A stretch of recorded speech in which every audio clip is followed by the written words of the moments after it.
नमस्कार मित्रांनो, स्वागत आहे तुमचं अवनी मराठी अपडेट्स या यूट्यूब चॅनलमध्ये. शेतकरी बांधवांसाठी एक अतिशय महत्त्वाची आणि आनंदाची बातमी समोर आली आहे. पी-एम किसान सन्मान निधी योजनेच्या 23व्या हप्त्याबाबत मोठे अपडेट समोर आले आहे.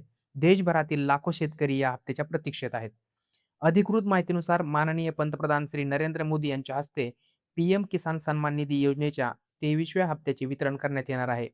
या व्हिडिओमध्ये 23वा हप्ता नेमका कधी वितरित होणार, किती शेतकऱ्यांना लाभ मिळणार, तसेच खात्यात निधी जमा होण्यासाठी कोणत्या महत्त्वाच्या बाबी पूर्ण असणे आवश्यक आहे, याची सविस्तर माहिती जाणून घेणार आहोत. त्यामुळे हा व्हिडिओ शेवटपर्यंत नक्की पहा. तुम्ही स्क्रीनवर पाहू शकता की कृषी आणि शेतकरी कल्याण मंत्रालयाकडून पी-एम किसान सन्मान निधी योजनेच्या 23व्या हप्त्याबाबत अधिकृत माहिती प्रसिद्ध करण्यात आली आहे. या माहितीनुसार माननीय पंतप्रधान श्री नरेंद्र मोदी यांच्या हस्ते 23व्या हप्त्याचे वितरण करण्यात येणार आहे. या हप्त्याअंतर्गत 9.44 कोटी अधिक लाभार्थी शेतकऱ्यांच्या बँक खात्यामध्ये थेट निधी जमा करण्यात येणार आहे. तसेच 18,880 कोटी रुपयांहून अधिक रकमेचे वितरण करण्यात येणार असल्याचे या अधिकृत पोस्टरमध्ये नमूद करण्यात आले आहे.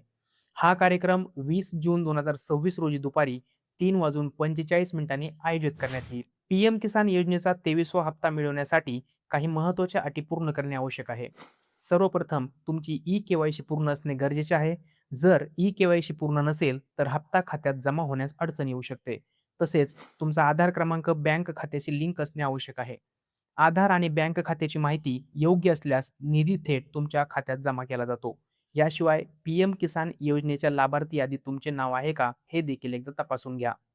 म्हणूनच 23वा हप्ता प्राप्त करण्यासाठी ई-के-वाय-सी, आधार लिंक आणि बँक खात्याची माहिती अद्ययावत असल्याची खात्री करा. ही माहिती उपयुक्त वाटली असेल, तर हा व्हिडिओ आपल्या इतर शेतकरी बांधवांपर्यंत नक्की शेअर करा. अशाच सरकारी योजना, भरती आणि शेतकरी संबंधित महत्त्वाच्या अपडेट्ससाठी अवनी मराठी अपडेट्सला फॉलो आणि सबस्क्राईब नक्की करा. व्हिडिओ आवडला असेल तर लाईक आणि कमेंट करायला विसरू नका. धन्यवाद.